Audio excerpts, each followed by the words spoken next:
care, lead, innovate, motivate, balance.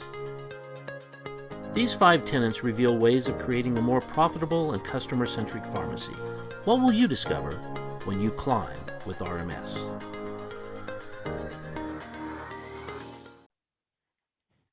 Good morning, everyone, and welcome to Climb. My name is Brad Jones, and I'm the founder and CEO here at Retail Management Solutions. And it's my pleasure to welcome all of you to our July Climb event. Now, many of you are veterans to Climb and have been here many times, and we really appreciate that. And we appreciate you telling your friends and your colleagues all about Climb and why they should attend. And you've obviously done a great job because we have a bunch of first-time attendees as well, and we really appreciate you being here. And I want to take just a moment to let you know what Climb is all about. So by now, you know it stands for care, lead, innovate, motivate, and balance. And those are things you're doing every single day in your pharmacies and your communities. So you're really well aware of what Climb's about. Here at RMS, our mission is to make our customers the most profitable and customer-centric in the industry. And last year when COVID happened, we decided to start this webinar series, which we called Climb. But we decided we wanted to open it up to all pharmacies across the United States, regardless of whether or not you're our customer, to help you improve your profits, improve that bottom line, and help improve patient outcomes. So the content at Climb is designed to do that. We bring in guest speakers from across the country who are experts in their field to talk about things like clinical services, how to improve profitability, how to merchandise, all those types of things, wide range of topics. Then we follow it up with panelists who are your peers who can talk about the things that are working for them in their pharmacies and share that with you and help motivate you to make the changes you need to help improve your bottom lines and your patients' outcomes. That's what Climb's all about. Here to help me today is my co-host, our Director of Operations, Brandon Bolesky. Good morning, Brandon, and welcome back to Climb. Good morning. Thank you, Brad. So last month's Climb featured Terry Norvell and Olivia Bentley. Their session covered real-world business growth challenges and some solutions to those problems. If you missed it, you can catch Terry and Olivia's segment on the Pharmacy Podcast Network, along with some other RMS Climb episodes every single month. Now, coming up on today's Climb, in just a few minutes here, Craig Robinson will be joining Brad for a discussion on what's always on the business owner's mind: cash flow. If you have any questions during today's presentation, please use that Q&A button down at the bottom of your screen. After that, as we do each month, we'll be presenting the RMS Climb Ascenders Award. Following the RMS Climb Ascenders presentation in our second session today is the amazing Lisa Faast from Diversify RX, and she'll be presenting on cash flow as well, but this time from a financial management perspective. Our after Climb, as Brad mentioned, will be a presentation specific for RMS customers, and today will be a deep dive into the RMS delivery solution. And as always, at the end of today's presentation, we'll be sending out that brief email survey. Please take a few minutes to share your thoughts with us. We would love to hear your feedback. So Brad, would you like to introduce Craig Robinson? Absolutely. So our first guest, as Brandon said, is Craig Robinson. Craig is a partner at Cortland Data, and many are familiar with him and their service called RS Cherry Pick. So I've known Craig for over 15 years, and he's here to talk about one of my favorite topics. And I think all of us business owners, really a topic that we have to think about regularly: cash flow. So it's my pleasure to introduce for the first time, Craig Robinson to Climb.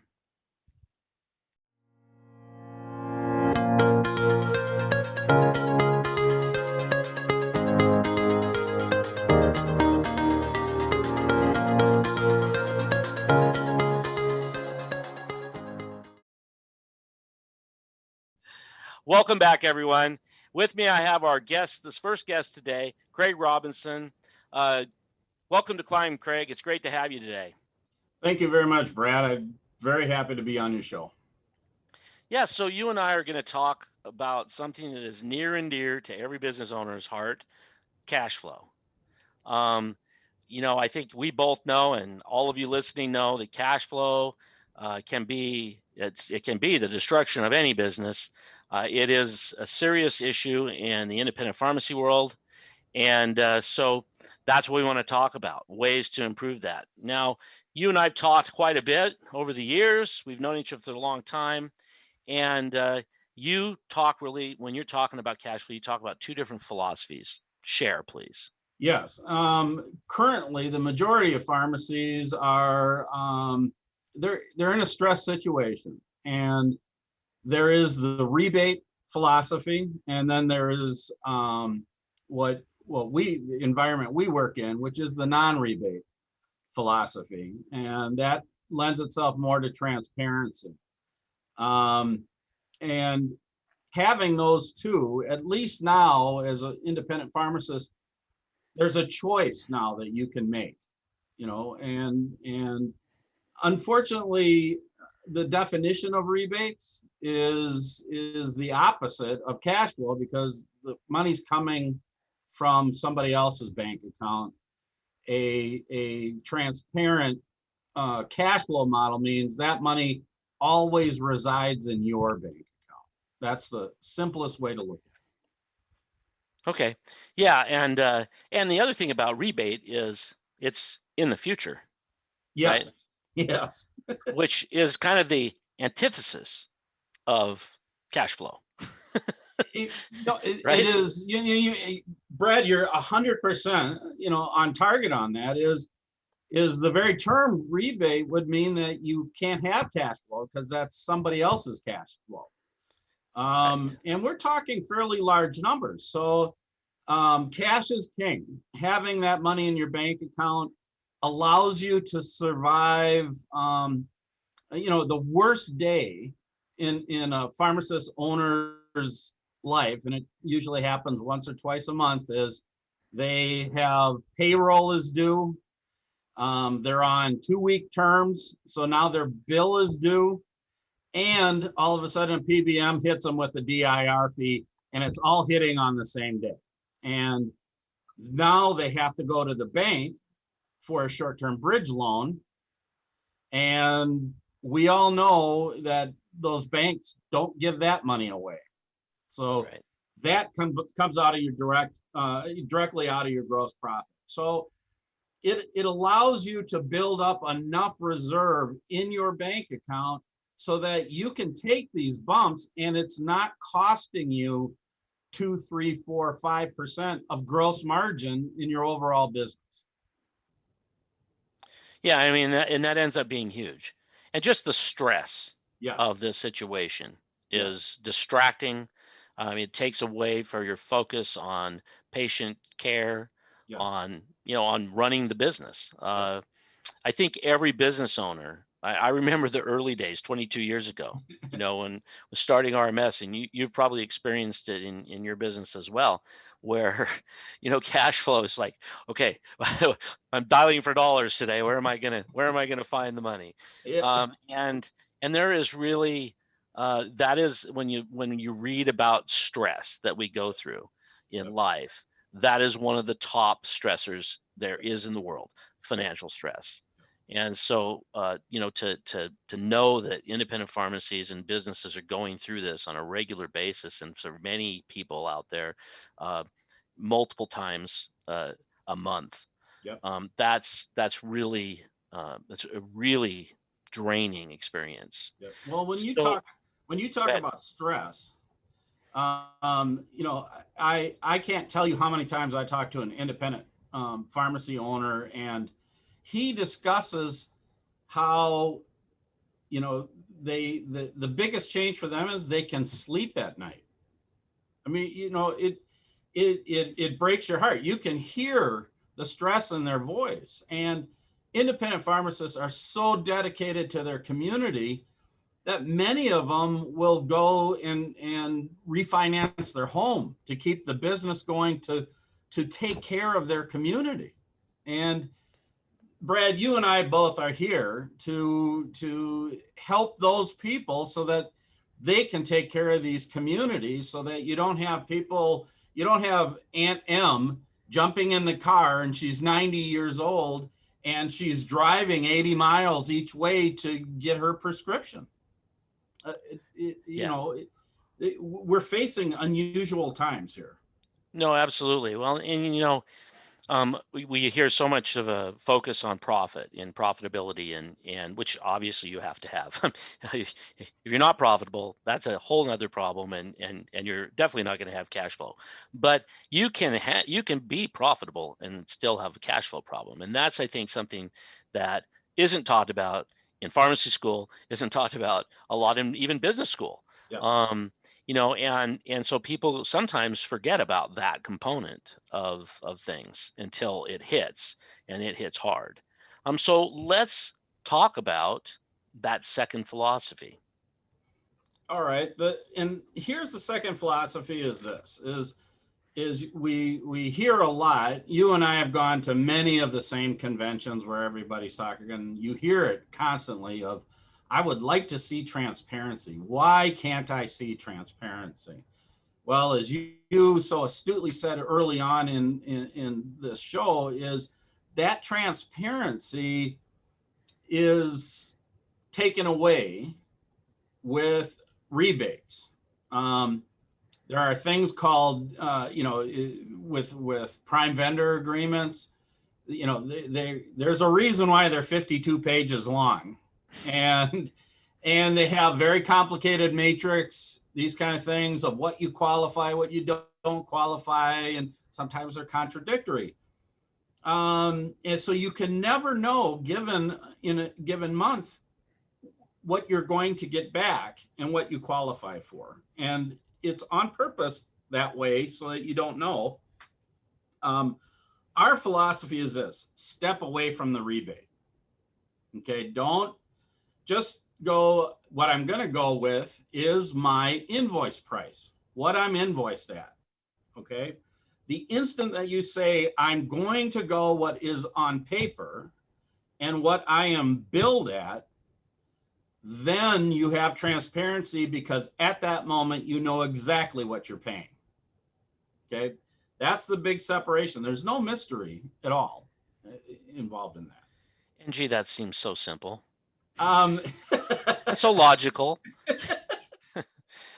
It actually is, but it's very hard to do because, Brad, when you were working, at your father's pharmacy, they were, back in the day, rebates were good because there's so much competition for your business. So you get Right. this extra rebate. And plus, there was all sorts of things where pharmacies were very profitable.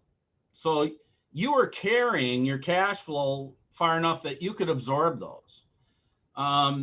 Now it isn't that way, and you don't have the cash flow. So now you have to be very careful about that. And what you had said before, you can be profitable, but not have cash flow. That is true. You technically, you could be profitable on paper, but you actually never see it. I would say that you probably, with the cash flow situation, what people have to be mindful of, and I talk about this quite a bit when someone calls me up, is they say, well, I don't really have a cash flow problem. What I really am interested in is savings. You need to identify the difference between cash flow and liquidity.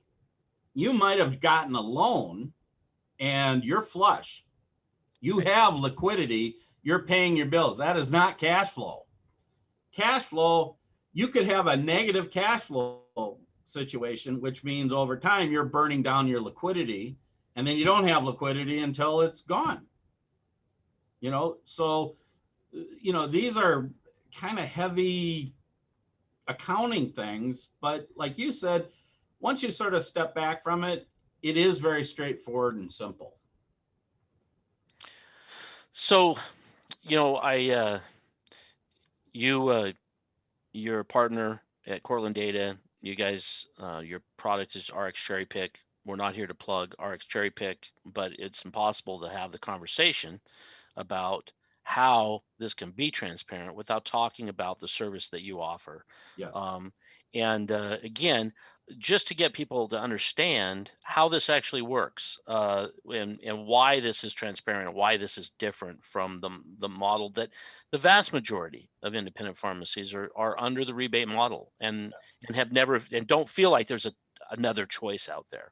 Yes. So take a moment to explain that philosophy further, and how it's actually, how you actually pull this off. Yes. And as you know, Brad, I can't go into too much detail because there is a certain amount of pressure on us. Is it is having, first of all, our service is 100% free to independent pharmacies. So, it has a powerful impact. If you're paying, if you're on 2-week terms, I'm going to give you the secret formula, Brad. This is the first time out there, and this is a gross underestimate. You can figure out how much cash flow that can be generated for you by going to a non-rebate model.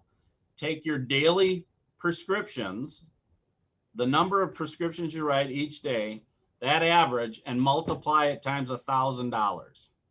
So if you do 200 prescriptions a day, I didn't go to Wharton, and I know Brad didn't go to Wharton, but it's $200,000. And that will occur within the first 6, 8, 10 weeks. If you're on daily terms, it happens, it starts building the next day. Okay. So really our service is, what you do is you build your order on RX Cherry Pick. And then we look at it as a basket. What gives you best terms? What, we don't have, we're familiar with the other platforms that are pricing platforms, and they take all comers, of any manufacturer, blah, blah, blah, any wholesaler.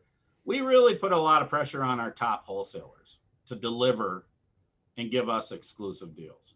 And that allows you then to start creating the alternate model to a rebate model, is just, let's keep the money in your bank account so that your bank is happy with you, and your accountant is really happy with you. So let's back up for a second, because people are gonna, I would be going, okay, you told me to take the number of prescriptions, multiply by 1,000, that's 200,000. I'm going to see that in 2 weeks. That sounds too good to be true. And where did that number come from? Yeah. So let's you are explain. really good at this. You ask good questions. Where does that number come from? And it's not 2 weeks, it's 10 weeks, 8 to 10 weeks. Okay. 2 weeks. I know you, Brad, you always push the envelope. I misquoted.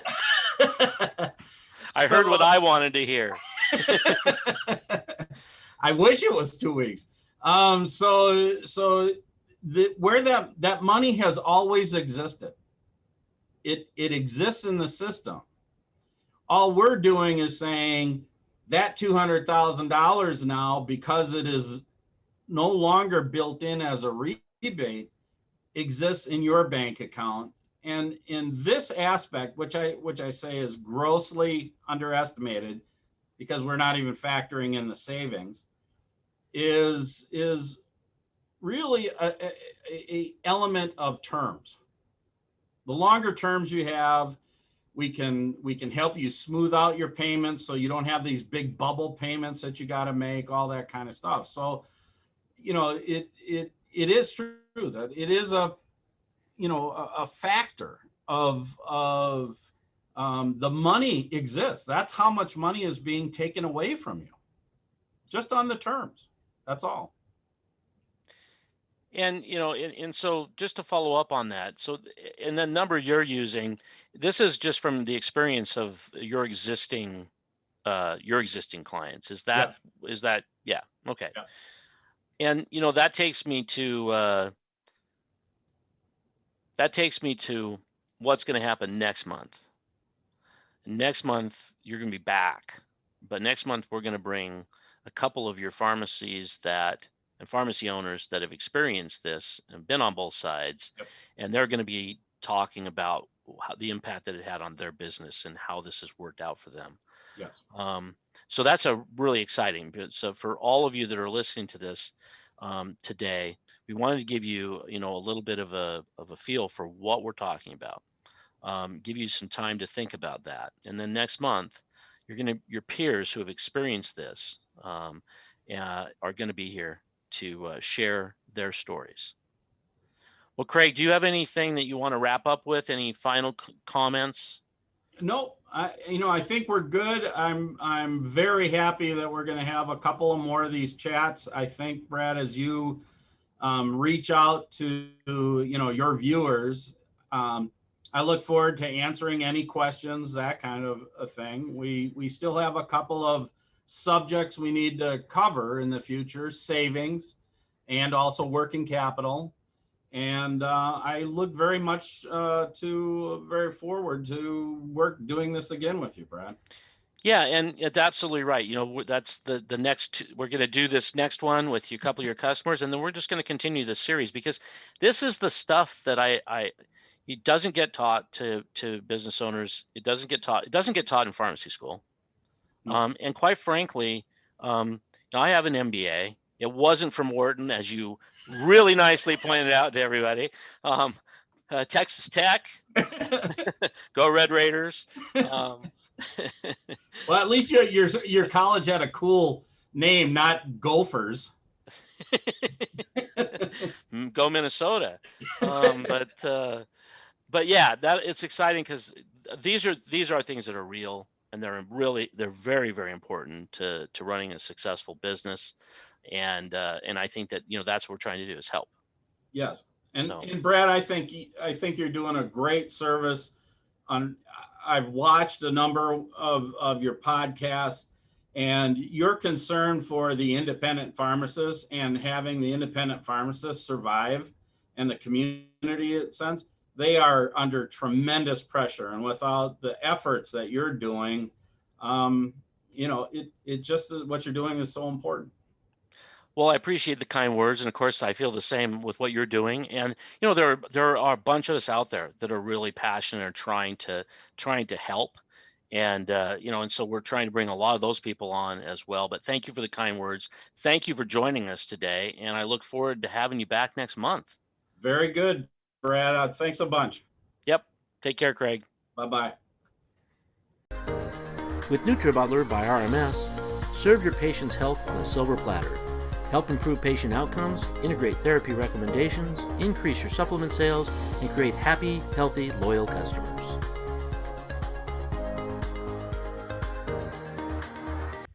Well, welcome back. Now it is time to present the RMS Climb Ascenders Award.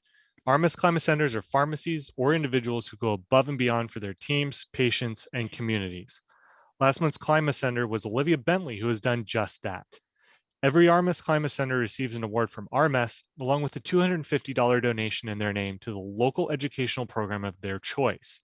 If you would like to nominate our next RMS Climb Ascender, please visit our website and follow the links. So Brad, would you like to announce this month's RMS Climb Ascender? Absolutely. This is always a pleasure and a privilege.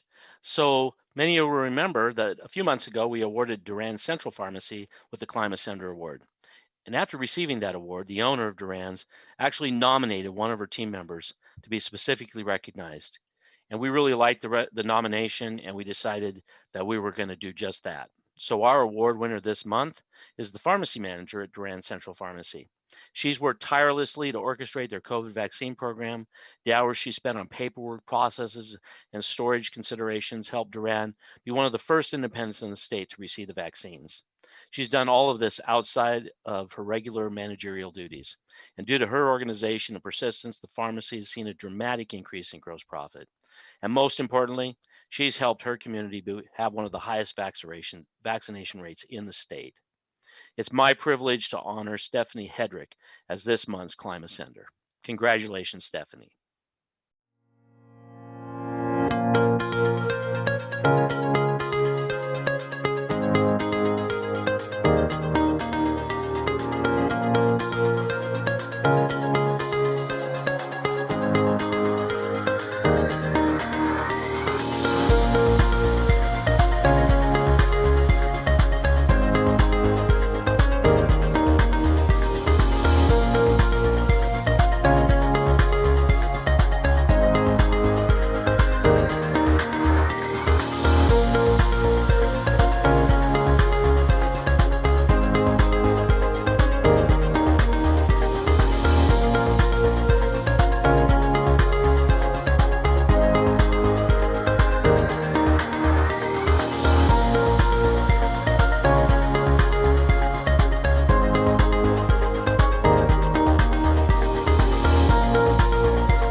Welcome back, everyone. Our next guest is Dr. Lisa Faast. Many of you have seen Lisa talk at other conferences over the years. We're privileged to have her here today. Dr. Faust is an innovator, experienced business executive, and leader in the independent pharmacy industry. With over 20 years of experience as a pharmacy owner, consultant, compounder, and businesswoman, she brings a unique perspective to the industry's problems. Her passion is helping independent pharmacy owners thrive by focusing on diversifying and then growing revenue streams. She is currently the CEO at Diversify RX and a consulting and education company. In a moment, Lisa will be on, and then after she's finished with her presentation, I'm going to come back and ask her a couple questions. So without further ado, Dr. Lisa Faast.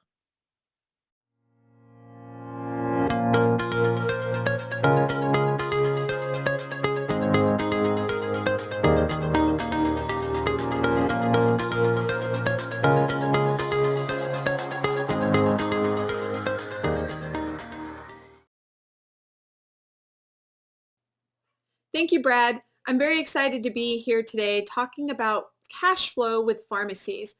I am a big believer that all success in pharmacy starts with cash flow because so many of the amazing new revenue streams and ways to increase profit in your pharmacy require some startup costs, and you can't pay for those startup costs unless you have good positive cash flow. So in today's session, we're going to be going through my 5 quick tips for cash flow for pharmacies. Now I know Craig is talking about some other strategies to improve cash flow, and these ones are really more from the financial side, and they can give you some quick wins on the cash flow as well. So first off is decrease your inventory. In most independent pharmacies, the inventory is the biggest suck of cash in the entire business. If you can just imagine looking at all of your pharmacy shelves, all of those bottles are little stacks of cash that are sitting there. And so the best way is decrease your inventory. Now, there's an entire strategy for improving your inventory, but some quick things that you can do right away. My number 1 tip is before you send your order each night, look at your PMS system, your pharmacy management system, and see what your cost of goods sold were for the day. Now, when you place your order should be less than or equal to those cost of goods sold. If it's less than your cost of goods sold, then technically you're decreasing your inventory whenever you get in that order. Now, if your order is higher than your cost of goods, then you are increasing your inventory, which is taking cash. And so when you're actively trying to decrease your inventory, you can even set goals of setting your daily ordering limit at 10 or 15% below your daily cost of goods. And this will over time decrease your inventory by about 10 to 15%. Now there might be days and times whenever it exceeds your cost of goods if you have a particularly expensive drug or you're reordering a big batch for maybe your machine or something like that. But really on a daily habit, check that daily cost of goods and make sure that your pharmacist or technicians that are sending the order are placing that below that level. So tip number 2 is to decrease your payroll. Second only to your inventory, payroll is the biggest area in a pharmacy where your cash goes. Now, ideally, you want your ratio between your payroll cost and your revenue to be less than 13%, and that's your payroll ratio. You should get that number from your bookkeeper or your accountant on a monthly basis, really. And as things in pharmacy and revenue has decreased, business has slowed. One area that pharmacies have not been keeping up on is also adjusting their payroll to their new revenue numbers. And I understand that this gets very emotional. When you're talking about payroll, you're talking about people's livelihood, people that really become your family, your employees. But there are some ways that you can decrease your payroll without draconian cuts or having to just fire people. Now, there may be some people you need to fire, but that's a whole other conversation. So let's get started with how you make some cuts.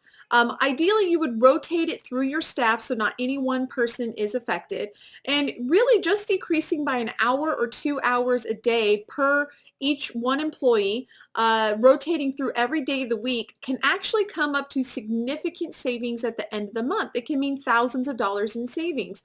Another great tip is it is summertime right now, and to ask employees if they would like some additional days off without pay.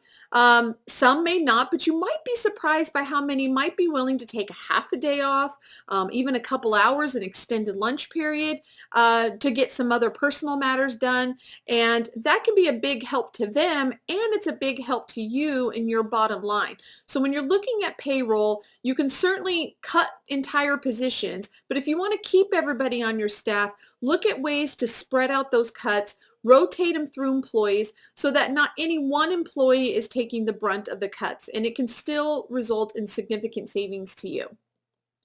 Now, quick cash flow tip number 3 is to decrease your expenses.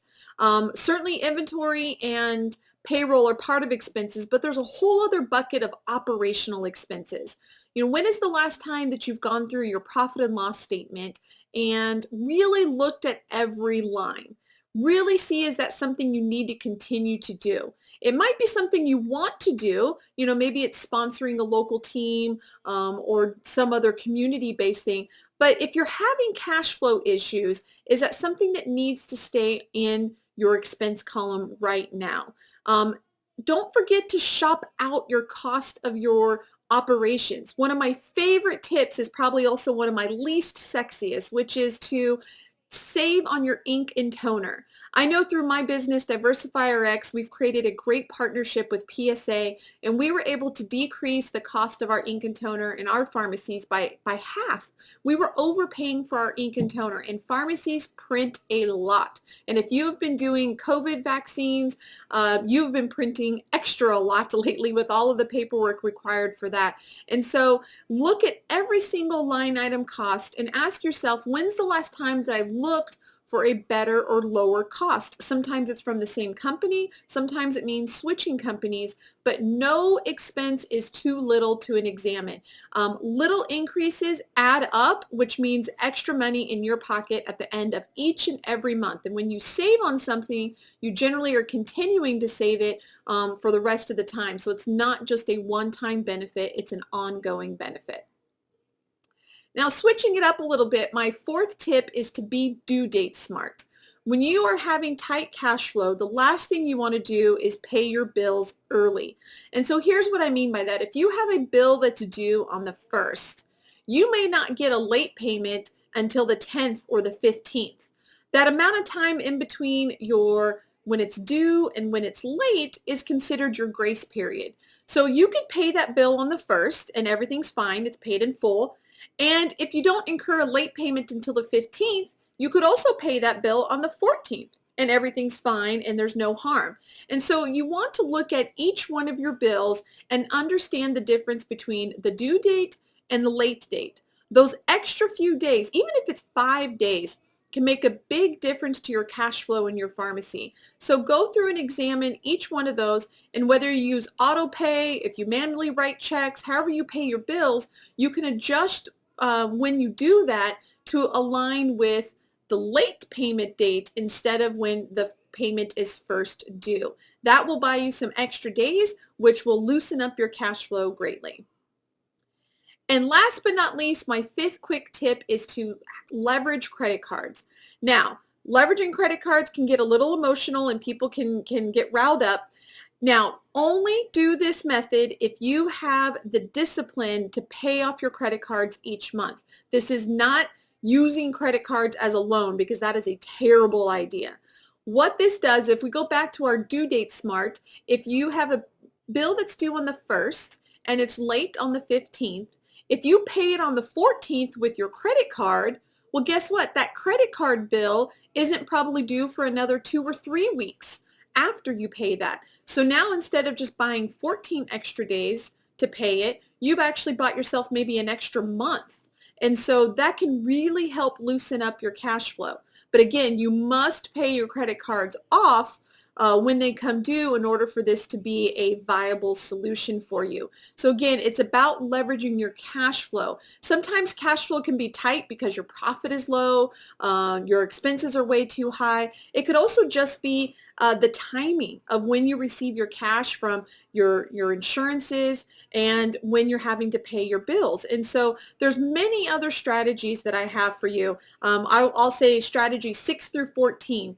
I have an entire blog post that I've written about the 14 strategies to improving cash flow, which tackles a lot of other issues. You can get the full 14 tips by going to my website, diversifyrxblog.com/cash-flow.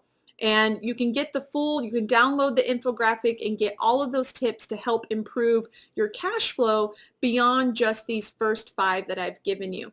Now, these first 5 are typically the ones that have the biggest impact for most pharmacies. The payroll, the inventory, the expenses, the due dates, all of those types of things tend to have the biggest impact. So if you're going to start somewhere, start with these 5, and then you can move on to some of the more advanced tips and the rest of the 6 through 14. Now, RMS is a wonderful friend of independent pharmacy owners. I have been a fan of them for many years, from when I opened my very first pharmacy years ago. And they've given me the opportunity to share about a live event that I am hosting coming up in July.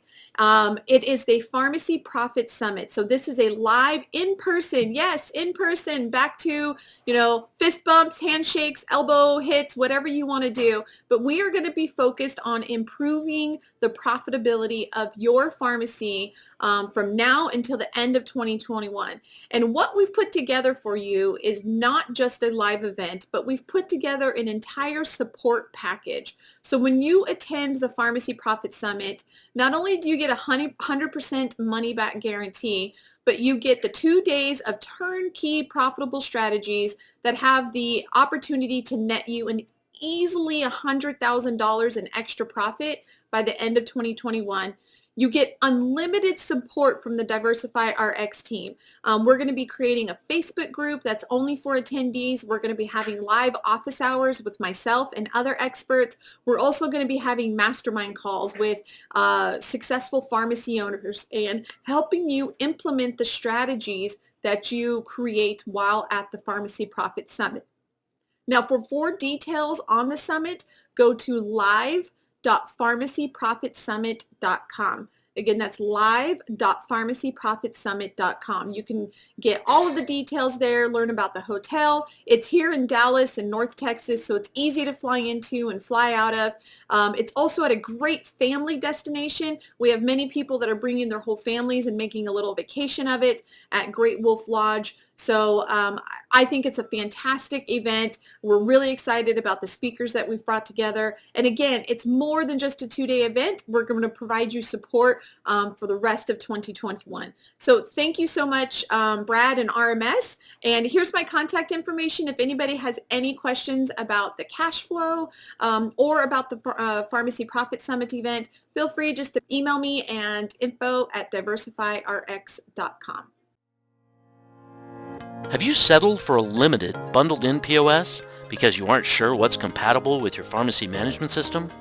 At RMS, we've developed a revolutionary integration portal, and our state-of-the-art POS solutions integrate with over 30 pharmacy management systems. Unlock the door to powerful, cutting-edge point-of-sale functionality, no matter which pharmacy management system you want to use. At RMS, the choice is always yours. Okay, welcome, Lisa. Thank you so much for that great presentation, and it's great to have you on Climb for the very first time. Thank you so much for having me. I really appreciate it. Yeah, that was a super presentation. And when we were talking about this before your presentation, just talking about the concept of cash flow, I think you've experienced it in your pharmacy. You share with me you're currently experiencing it in a short term. Certainly at RMS, I think every business has experienced it from time to time. And that was one of the things you and I were talking about, is there's also a very big difference between short term, where it's just a cash crunch right this moment, which I think virtually every business experiences. And then there's also those people that are experiencing that long term, and how you deal with that, I think, is a little bit different. Yeah, absolutely. And yes, I'm very much in the middle of a cash crunch right now in our pharmacy. It's a short term, but it doesn't make it any less painful. There was some circumstances beyond our control, like getting broken into and having, $40,000 of checks stolen, and other things that are in our control, like deciding to start a compounding lab and spending, $20,000 on that. And so, but even though I know it's short term, it's still very, very painful, and it wears on you both, physically and mentally, knowing that you have this cash crunch. And so, the tips that I gave are really good in those circumstances, but they also are good habits so that you don't hopefully fall into that long-term cash flow kind of suppression, because that certainly is no fun to live there constantly. Yeah, yeah, I call that dialing for dollars when you're in that situation, right? It's just brutal, and it's very distracting because it takes away from what you should be doing, the It core is. of what No, you know. you're spot on. I've spent so many hours manipulating money and doing this that are I could have spent doing on much more valuable things. Yeah, absolutely. Well, as you were talking about some of these things, as I was listening to the presentation, I jotted down some things, some ideas and things I've seen our pharmacies do over the years, and using some of the tools that we have available, and the one of the ones that came to mind right away, because I've seen it for so many years and being in so many different pharmacies across the country. It's one of the things I look at when I'm doing evaluations of how pharmacies are running things, uh, is there's thousands and thousands of dollars tied up in inventory in the will call bin, and that's another opportunity to help reduce that inventory, because I mean, as we well know, there can be thousands and tens of thousands of dollars tied up. Yeah, it's um, actually often about 10% of the inventory can be in your will call. Yeah. So, good will call management is really imperative. We just released, and went to general release, a new will call management application that's part of our system. And in that, we have the ability to set the number of days that you want before you get alerted. And then it shows you everything that's is in will call for more than whatever number of days that is, 5 days, 7 days, whatever that magic number is for you.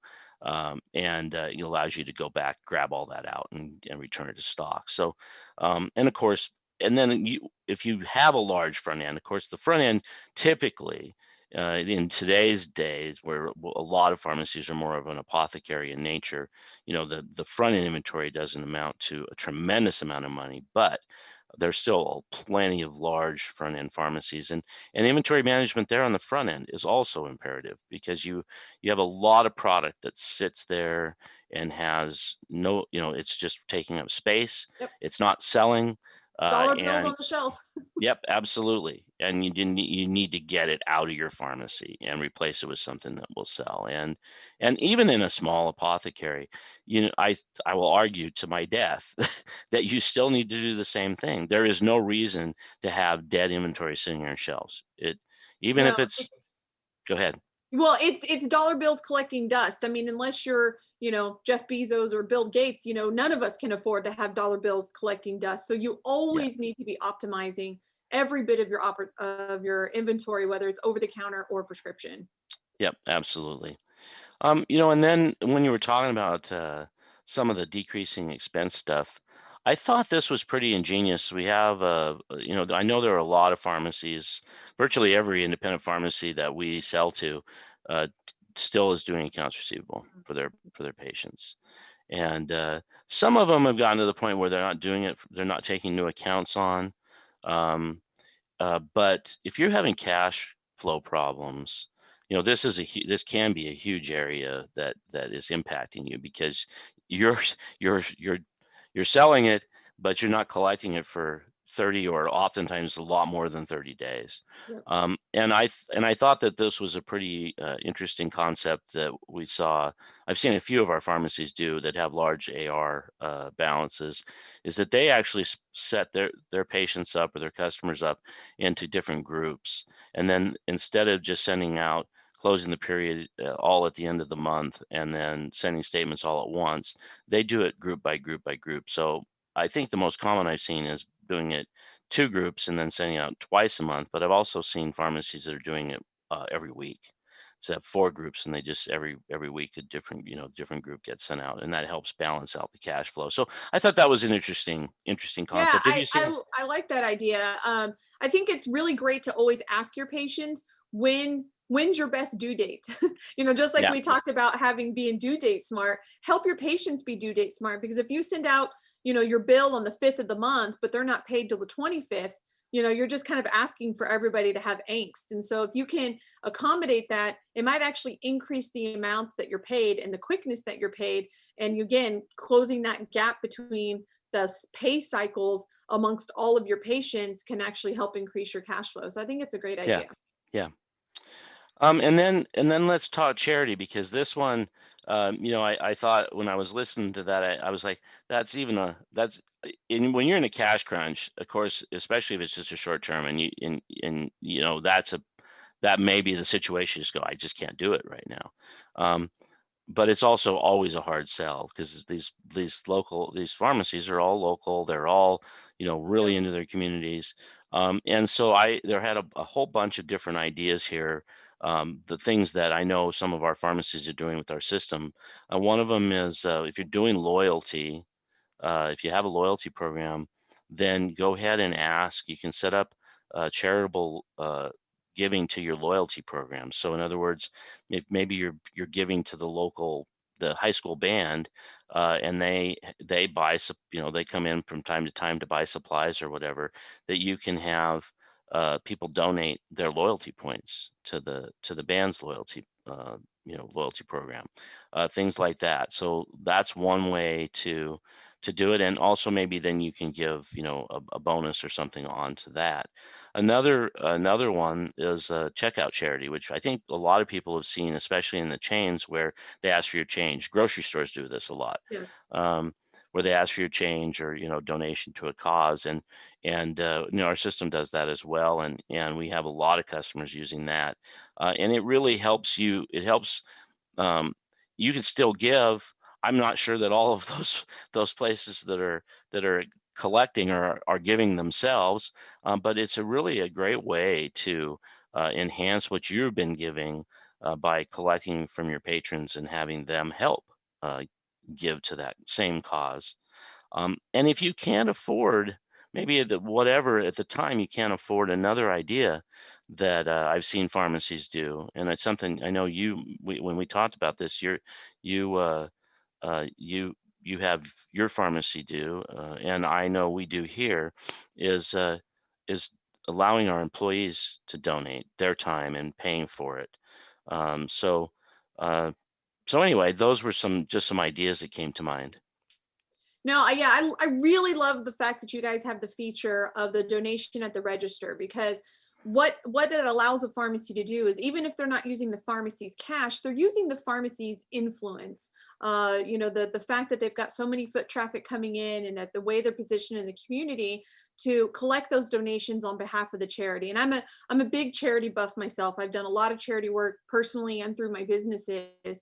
And so even if you can't donate your cash, there's still things that you can always do. And even just using that clout of hundreds of patients walking through your doors each week and collecting, 50 cents here, 10 cents there, $1 here, and collecting that on behalf of the charity, you're still doing work for that charity, but you're not negatively impacting your cash flow, which is important when you're having those crunch. I mean, you got to keep your doors open, you got to meet your obligations, but you also want to continue to meet your community obligations as well. Absolutely, and that's a great point. You are doing work for that charity.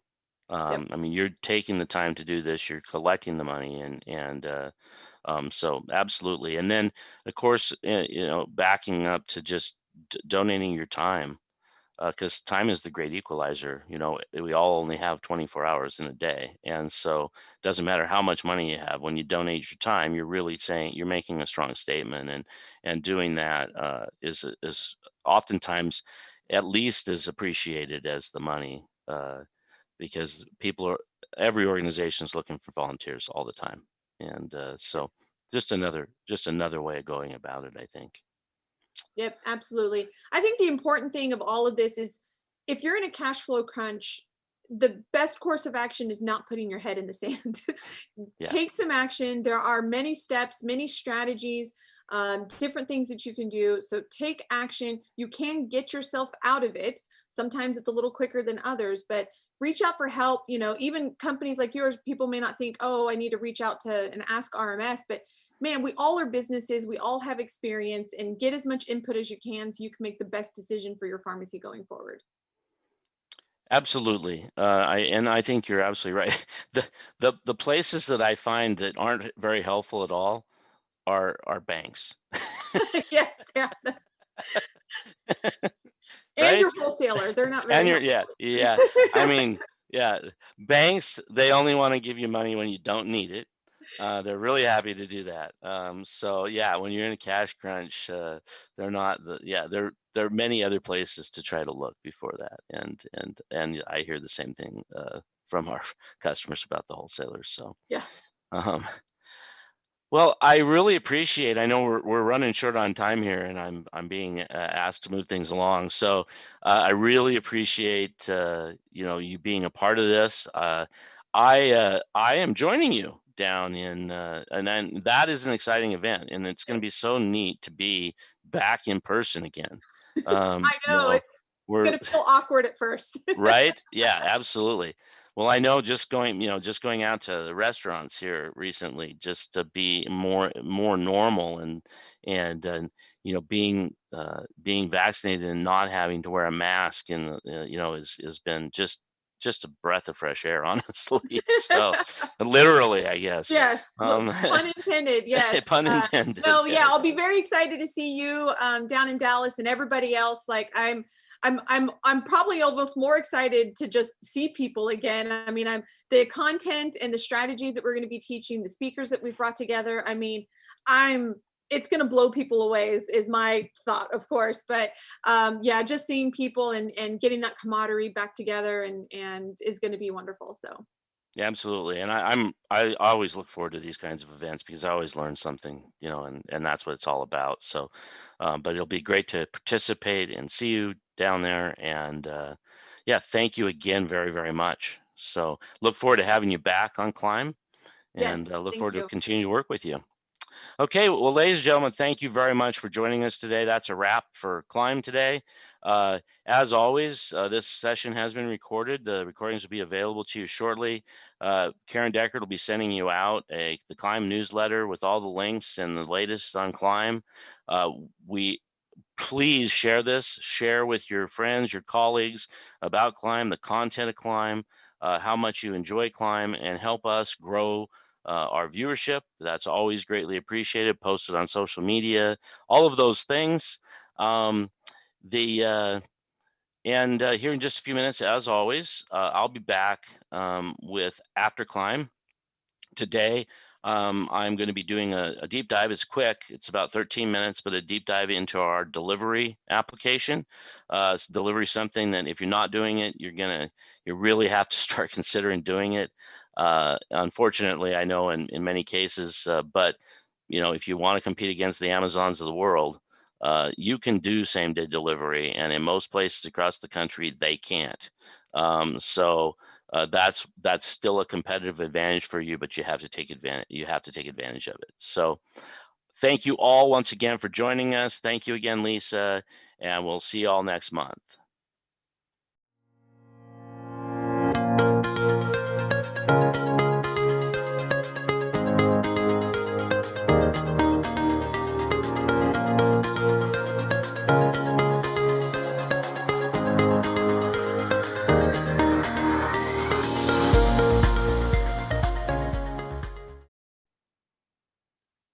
Welcome to After Climb. Today I'm going to talk about our delivery application. So delivery all starts at the till. So that's where we're going to start by just simply scanning the items that we're going to deliver. And I'm going to do a couple of prescriptions. And just to show you, I'll do an OTC or two as well. Now, the flip charts, probably this whole till screen may look different than what you're used to. This is the new till that came out in version 8.3. Some of you have it, some of you will be getting it soon, but rest assured the flip charts that you see will be identical to what you have today. They've just moved from the bottom to the side. And your flip charts may be very different because they're all customized to your specific needs. I have a flip chart here called Create Delivery Transaction, so we would add that if you're doing delivery. And so I've scanned my items that we're going to deliver, and then I hit Create Delivery Transaction. Now, What happens next depends on a couple of parameters. So one of the parameters is that you can require that that the person selects a driver. If you only have one driver and they're doing deliveries throughout the day, then you won't have this screen. But if you have multiple drivers that could be going out at the same time, you can select the driver here. I'm just going to select one that I'm using, and then it'll take you right to the method of payment screen. At this point, you can select what method of payment you want to choose from. This is also is determined by parameters. So for instance, if you don't take cash on your deliveries, then this cash option would not exist. So it's all part of the setup. So let's go ahead and choose credit card. When we choose credit card, we do have the option of looking to see if we have a credit card on file. So I'm going to hit F2, and that's going to show me a token that's a credit card that's on file. So a brief description of credit cards on file and what that's all really about. It's called tokenization. It's the credit card industry standard for how credit cards get stored. So a credit card is never stored in our system, and it never actually touches our system. The credit card is always entered through the payment application device, that piece of hardware. It could be your signature capture pad or something of that nature. And it's either swiped, the chip is put in through the chip reader, or it's keyed in manually. At the point that any of those things happen, that information is sent to the credit card. It's encrypted at that moment in time by the piece of hardware. It's then sent to the processor. The processor decrypts it and then approves or declines it, but sends back a token. And then if you're set up for tokenization, that token will be a recurring token that you can use in the future. And that token ties to a credit card. What's stored in our system is simply the token. If your system were to get breached and all of your tokens were stolen, they would be of no value whatsoever to the criminals that did it. So that's an industry standard, not something we've created. It's just something we code to. The token does include a little bit of information, though. They tell us what kind of card it is so that we know that, and they tell us what the last 4 digits of the card are. That way, if you have multiple tokens on file, you can ask the patient which card they would like to use. It also tells you the expiration date of the token, and then also whether or not it's an FSA card. At this point, they just have the one, and we can hit enter here, and now it'll go out and charge to that card. Okay, so that completes this. You do all of those transactions. When the driver is ready to take the deliveries out for delivery, they simply need to take and use a PDA. This one, I'll show it this way. It does have a trigger grip, but I also use this for my inventory counting. So they typically would not have a trigger grip on. There would be no reason for the driver to have that, so that just comes off. But this is what it would look like. Basically, an Android, it could be an Android phone, any Android device, and I'm going to share the application with you so you can see what that looks like. So I'll bring up. Here's a screen, and I will open the delivery application. It's going to ask me to sign in, so I'll use my credentials to sign in. I have more secure credentials than you probably would have, but so now I can see my transactions. So I have 3 orders. One of them from Ray Abernathy, and then this wouldn't, I was practicing earlier, and I have 2 for Pauline Anthony. Now, if you have a device that has a GPS in it, as well as internet connectivity, then you can use the mapping tool, and it will show you where you are, the little blue dot here, and then where you're delivering to. And if you touch it'll actually tell you, who these different people are. So I'm going to go ahead. If you don't have that, you don't need it. But if it's not something you care about, then you can have a less expensive Android device. But just wanted to show you that that's available to you, and then you could take it further and actually click on the map button here. It'll give you the route from where you are to the location where you're headed. So very nice little feature. We'll go back to the delivery. So at this point, you'll notice if we look at the first one, you'll notice that it's marked paid. So the driver knows they don't have anything to collect. You do have the option of setting it up whether you want to be able to accept payment at the doorstep or whether you want to have to be prepaid. So that's another option in the setup of our delivery. In this case, it's marked paid, and then it shows not delivered. So all three of these are marked paid and not delivered. Now, if you're at the doorstep and you want to do the delivery, you highlight it. You can't really see. It is highlighted, and you can see it very easily on the application on the Android device. Here on the screen, very difficult to see because I'm sharing a share of a share. So I'm going to hit deliver. That's going to take me to the signature screen. All of the same signatures are captured here that would be captured on the signature pad. Any questions that would be on the signature pad will also appear. So in this case, I'm just capturing the signature. I can sign, press done. Then the driver can actually see whether they want to make you re-sign or the person re-sign or not. The driver says done. Now before I hit done, in the real world, what happens is that the moment that this device leaves the store, it is disconnected from the network. And I'm going to see if I can disconnect real quick.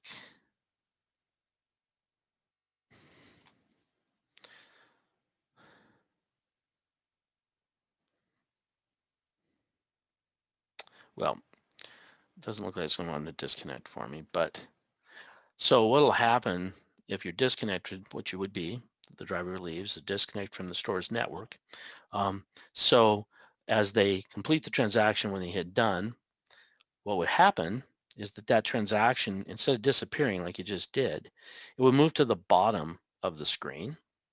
And instead of saying not delivered in red, it would say delivered in green.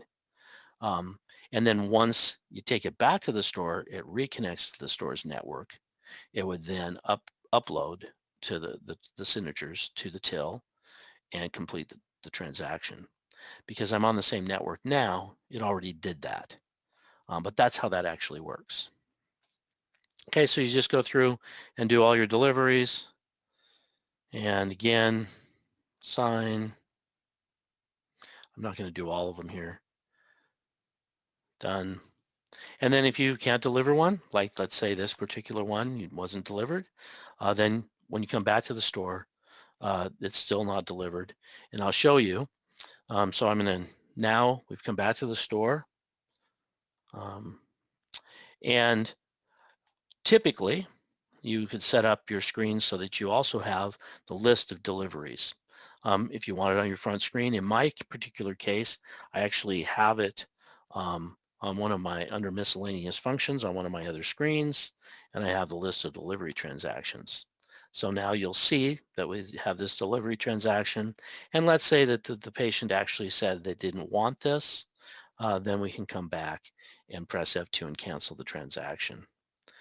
And when we do that, it's just going to give us a warning that it could be out for delivery. In this case, we know that they didn't want it. And it's going to ask if we want to basically void the transaction. And so it's going to void. It was charged to a Visa. It's going to void the transaction. And that's basically it for the delivery module. It's pretty simple, pretty effective. And if you have any questions, just call either our sales team or our support team, and they'll be happy to assist you. Thanks and have a great day. See you next month.